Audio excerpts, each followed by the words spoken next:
Hello दोस्तों, कैसे हो आप सभी। स्वागत है आपका आपके अपने YouTube channel Pawan Singh lectures में। और इस वीडियो में आज का हमारा टॉपिक है नैनीताल जनपद। तो आइए शुरू करते हैं।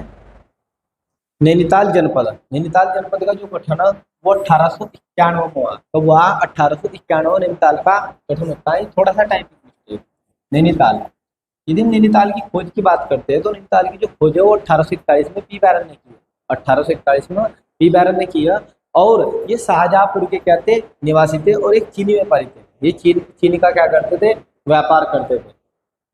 1841 में पी बैरन ने नैनीताल की खोज की और ये शाहजहांपुर निवासी एक चीनी के व्यापारी थे। यहाँ के व्यापारी थे, आप लोगों से पूछा जाएगा पी बैरन किस चीज के व्यापारी थे, तो चीनी के व्यापारी थे। और पी बैरन का मानना है, पी बैरन का मानना है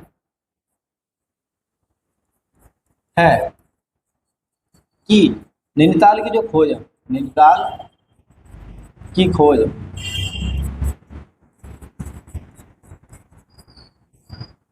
विलियम ट्रेल ने किया। विलियम ट्रेल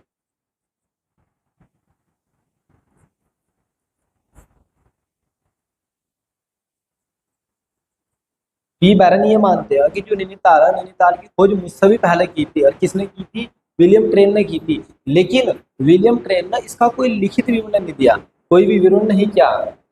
खोज तो उन्होंने की थी लेकिन उन्होंने विवरण नहीं किया, विवरण नहीं किया।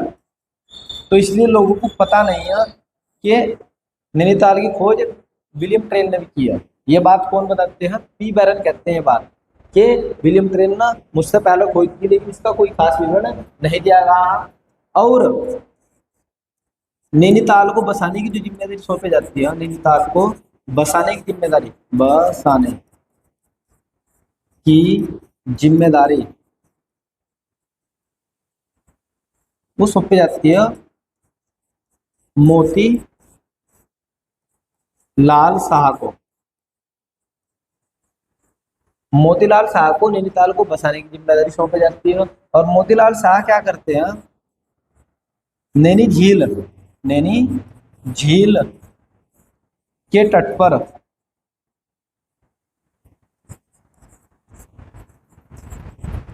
नैना देवी के मंदिर का निर्माण करते हैं। तो याद आपको रखना अच्छी तरीके से, नैना देवी के मंदिर का निर्माण किसने किया है, तो मोतीलाल शाह ने किया। एक फैक्ट हो रहा है यहाँ से, स्कंद पुराण में नैनीताल को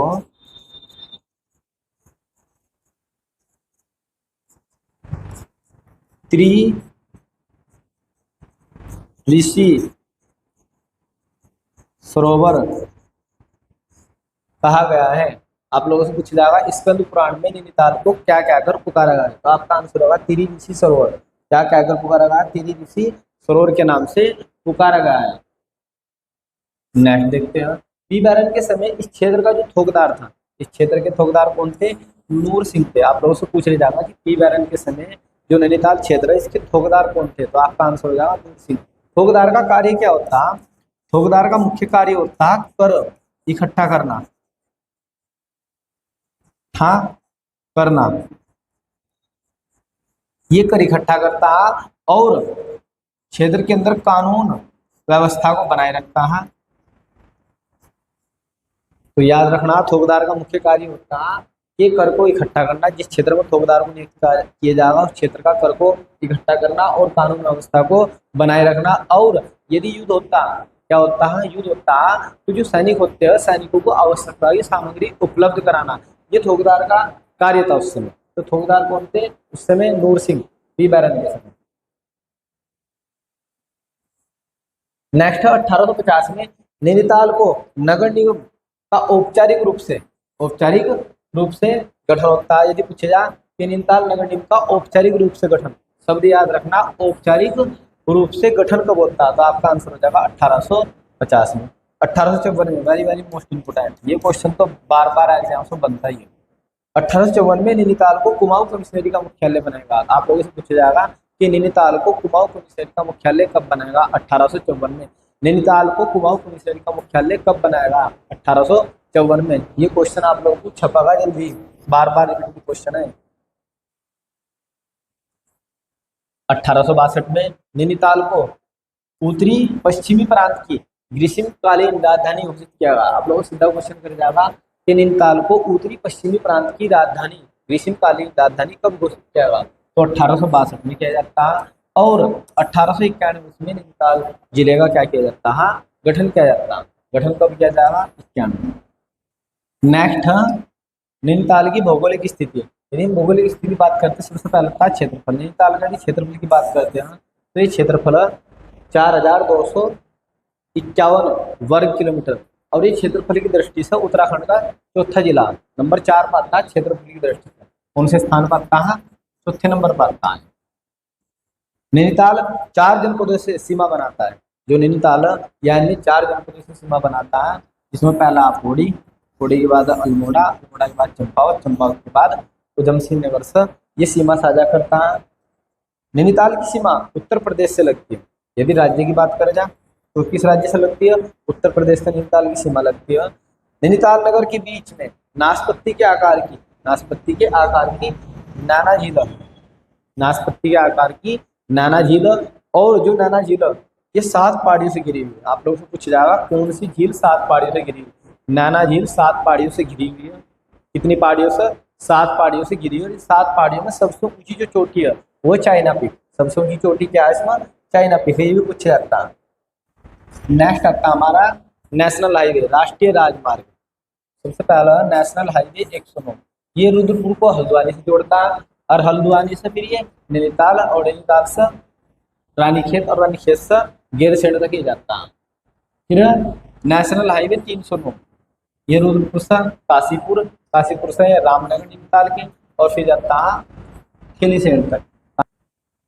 नैनीताल का प्रशासनिक ढांचा। यदि हम प्रशासनिक ढांचे की बात करते हैं तो जो नैनीताल की जनसंख्या, यदि हम जनसंख्या की बात करते हैं तो जनसंख्या 9,54,605, 9,54,605 इसकी जनसंख्या है। फिर जनसंख्या घनत्व की बात करते हैं तो जनसंख्या घनत्व 225 व्यक्ति प्रति वर्ग किलोमीटर में यहाँ रहते हैं। फिर आता है लिंगानुपात, लिंगानुपात उसका 934। फिर कुल साक्षरता दर की 83.88% इसकी साक्षरता दर है।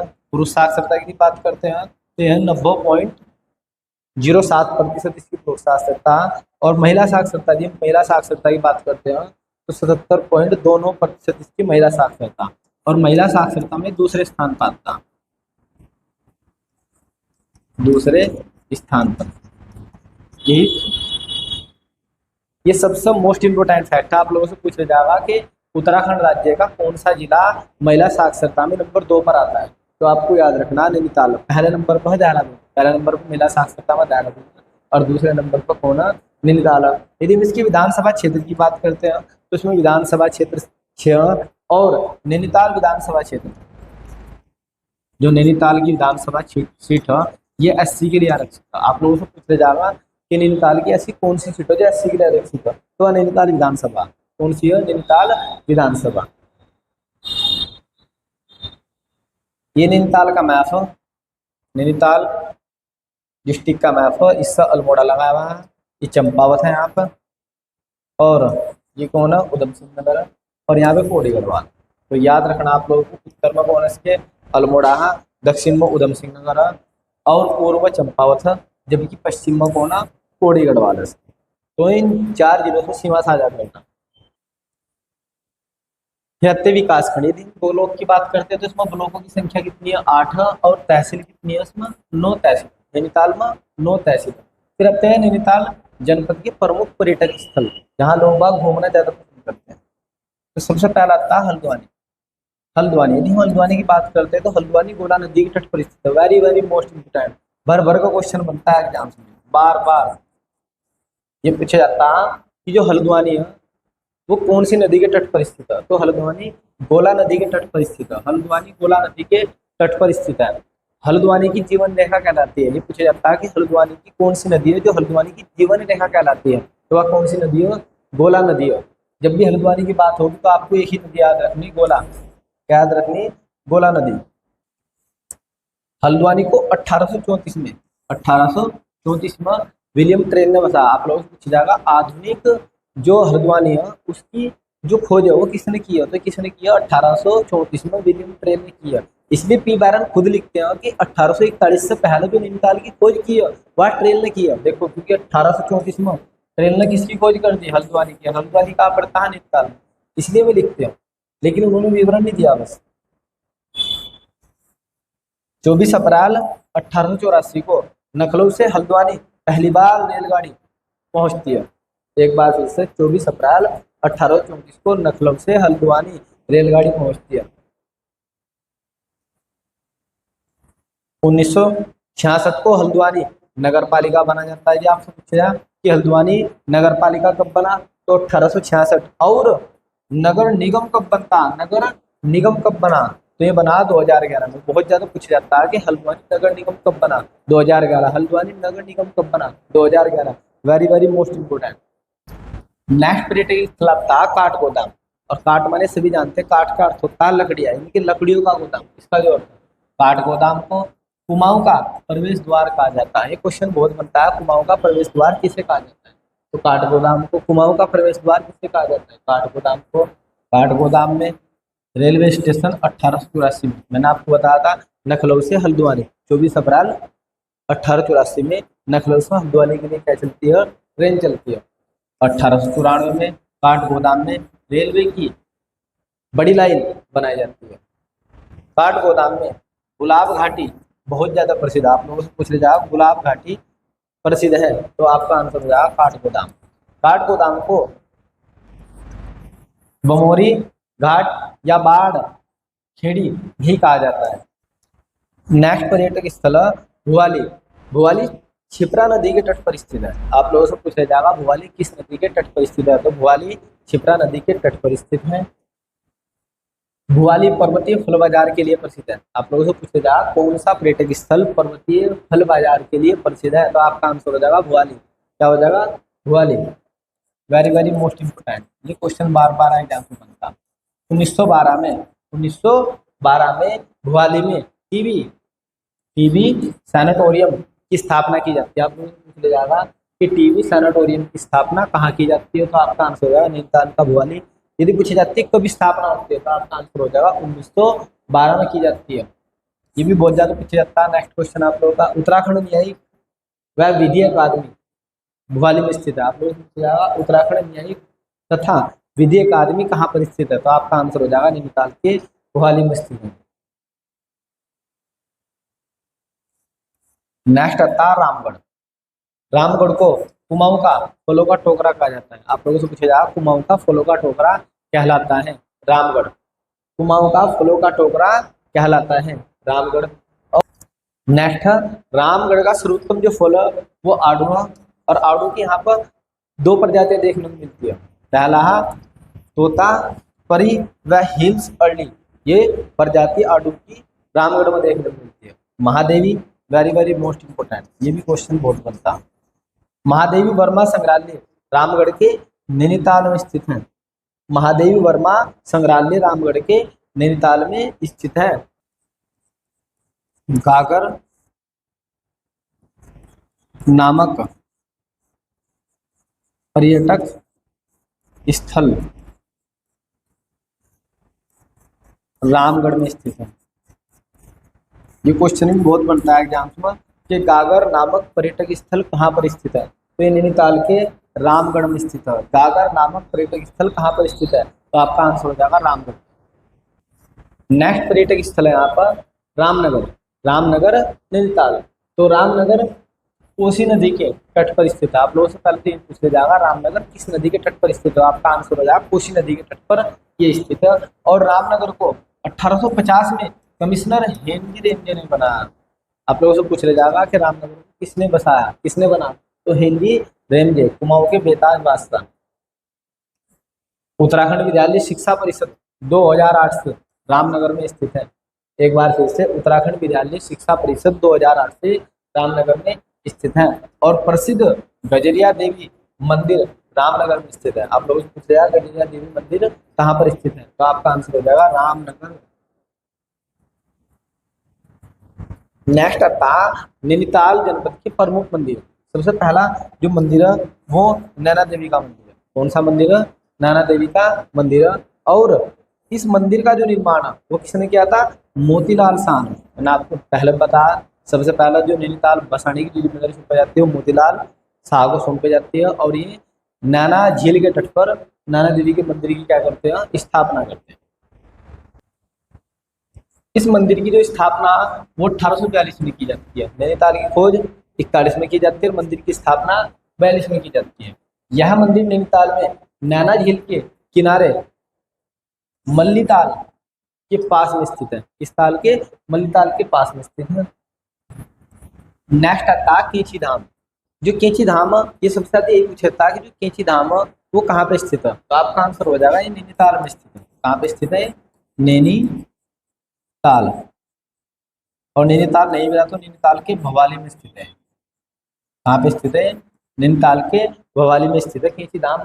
केची धाम में बाबा नीम करोली महाराज जी का मंदिर स्थित है। आप लोगों से पूछा जाएगा बाबा नीम करौली का मंदिर कहाँ पर स्थित है, तो आपका आंसर हो जाएगा केसी धाम। या आपका आंसर हो जाएगा नैनीताल या भवानी। आपको ऑप्शन में दिखा है बाबा नीम करौली 1962 में यहाँ पर आए थे।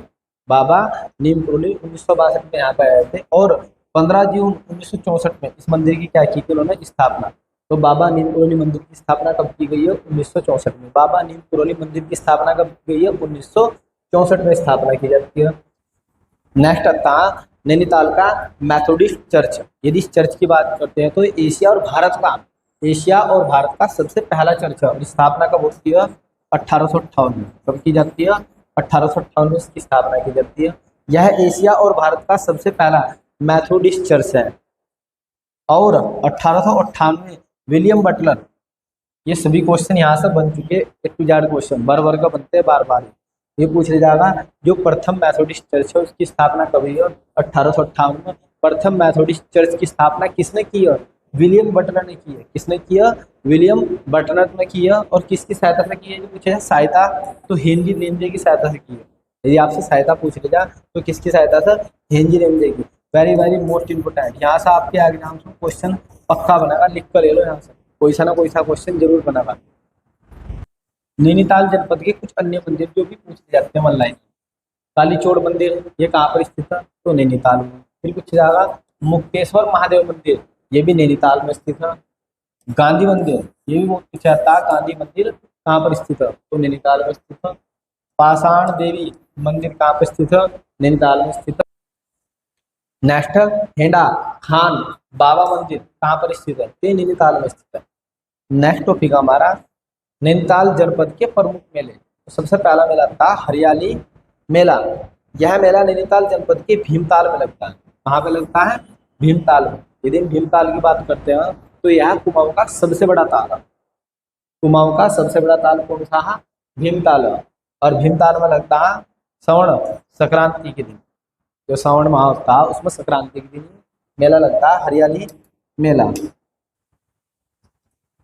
नेक्स्ट मेला सीतावनी मेला। सीतावनी मेला, यह मेला नैनीताल जनपद के रामनगर से लगभग 22 किलोमीटर दूर सीतावनी मंदिर में लगता है। नेक्स्ट आता है जियारानी मेला। जो जियारानी मेला है ये प्रतिवर्ष नैनीताल के रानी बाग में लगता है।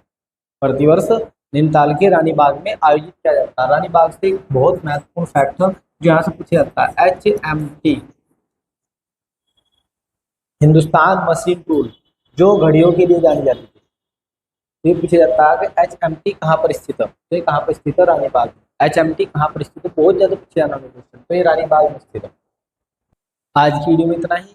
यदि आपको हमारी यह वीडियो पसंद आई हो तो आप हमारे YouTube channel Pawan Singh lectures को जरूर सब्सक्राइब करें, लाइक करें, कमेंट करें और शेयर करें। Thanks for watching this video.